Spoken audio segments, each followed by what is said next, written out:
खिल्ली उड़ाने वाली ननद। आकांक्षा की शादी किशनगढ़ नाम के गांव में धीरज के साथ हुई।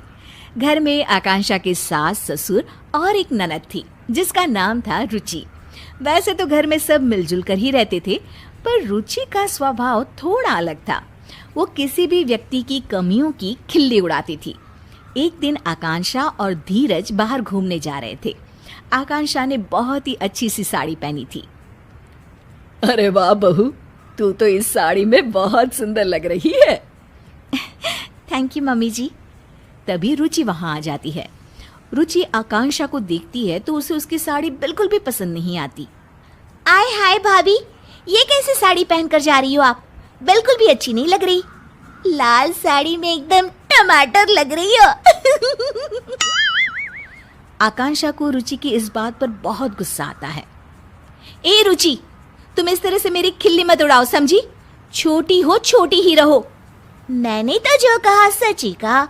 जैसे कि ये जो झुमके पहने हैं ना, इतने भारी। ध्यान रखना भाभी, कहीं कान ही ना कट जाए। आकांक्षा ये बात सुनकर और भी गुस्सा हो जाती है। धीरज बात संभालने की कोशिश करता है। चलो आकांक्षा, फिल्म के लिए लेट हो रहा है। मुझे नहीं जाना कोई फिल्म देखने। आकांक्षा नाराज होकर अपने कमरे में चली जाती है। उसके जाने के बाद सब रुचि को डांटते हैं। रुचि, तुम्हें बिल्कुल भी तमीज नहीं है कि किससे क्या बात करनी चाहिए। बस हर किसी का मजाक उड़ाती रहती हो। मैंने क्या कहा भैया? मुझे तो सच में भाभी के कपड़ों पर हंसी आई। फिल्म देखने से ज्यादा लग रहा था जैसे किसी शादी में जा रही थी।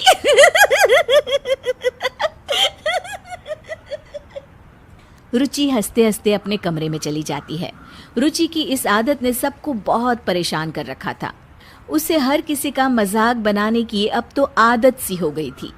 एक दिन आकांक्षा और उसकी सास टीवी पर अपना मनपसंद कार्यक्रम देख रहे थे। तभी वहाँ रुचि आ जाती है। क्या आप दोनों बेकार के सास बहू के सीरियल्स देखती रहती हो? कुछ समझदारी वाले भी सीरियल्स देख लिया करो ना। हमारी मर्जी है, हम कुछ भी देखें, तुम्हें उससे क्या? भाभी, सच क्यों नहीं कहती कि इन सीरियल्स के अलावा कुछ देखने का आप लोगों के पास दिमाग ही नहीं है? रुचि हंसने लग जाती है और इतना कहकर वो वहां से चली जाती है। रुचि भी ना कभी कभी तो हद ही करती है। पता नहीं अपने आप को क्या समझती है। कोई बात नहीं मम्मी जी, कल इसकी सहेलियां आ रही है ना, उनके सामने ये बहुत समझदार बनती है। अच्छा सबक सिखाएंगे इसको। तुम सही कह रही हो बहू, सबक तो इसे सिखाना ही होगा। अगले दिन रुचि की कॉलेज की सहेलियां उसके घर आती है। उनके सामने रुचि बहुत ही अच्छे तरीके से बर्ताव कर रही होती है। मैंने प्रेमचंद की नॉवेल पढ़े हैं। कोमल, गरीबी के ऊपर उन्होंने काफी अच्छी कहानियां लिखी है। तुम्हें तो साहित्य कला की काफी जानकारी है रुचि। कल हमारे कॉलेज में साहित्य पर एक वर्कशॉप होने वाला है, तुम चलोगी ना? बिल्कुल चलूंगी कोमल। अरे राधिका, तुम तो कुछ ले ही नहीं रही हो। रुको, मैं तुम्हारे लिए कोल्ड ड्रिंक लेकर आती हूँ। अरे नहीं नहीं, मैं खुद ले लूंगी। अरे मैं ले आती हूँ ना, तुम यहीं रुको।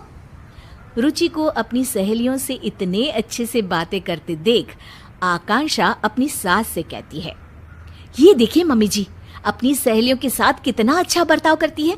हाँ, बस अपने घर वालों को ही कुछ नहीं समझती। तभी आकांक्षा को एक तरकीब सूझती है।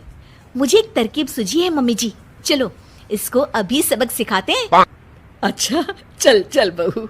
आकांक्षा सबके लिए नाश्ता लगा रही होती है और जानबूझकर हर चीज को मिला देती है। कोल्ड ड्रिंक को कप में डाल देती है। तभी वहाँ रुचि आती है और रुचि खाने का ऐसा इंतजाम देखकर गुस्सा हो जाती है। अरे भाभी, आप भी ना एकदम गवार की गवार हो। कोल्ड ड्रिंक कप में कौन परोसता है? ओह, मैं अभी ठीक कर देती हूँ रुचि।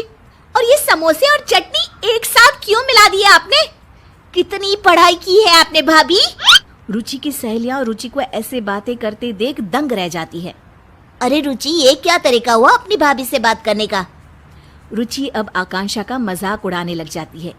ये देखो, ये कोल्ड ड्रिंक चाय के कप में लेकर आई है। रुचि की सहेलियों को इस बात पर बिल्कुल हंसी नहीं आती। रुचि, हम तुम्हें बहुत अच्छी लड़की समझते थे, पर ऐसी होगी हमने तो कभी सोचा भी नहीं था। हाँ हाँ, बातें तो इतनी ज्ञानों वाली करती है और अपने बड़ों से कैसे बात करती है, इसमें तो तमीज ही नहीं है। हम तो चले भाई, और आज से तुम हमारे ग्रुप में भी नहीं रहोगी। पहले लोगों से बात करने का ढंग सीख लो, फिर कुछ और सीखना।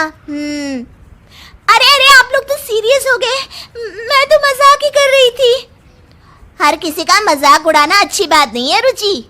रुचि के दोस्त बिना कुछ खाए पिए वहां से चले जाते हैं और रुचि को अपने बुरे बर्ताव का परिणाम आज भुगतना पड़ता है। आकांक्षा और उसकी सास एक दूसरे की तरफ देखकर मुस्कुराते हैं और खुश हो जाते हैं।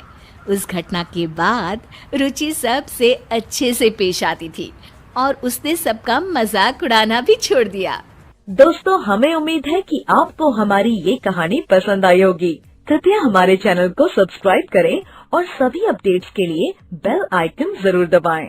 और हाँ, वीडियो लाइक और शेयर करना मत भूलिएगा। Bye bye.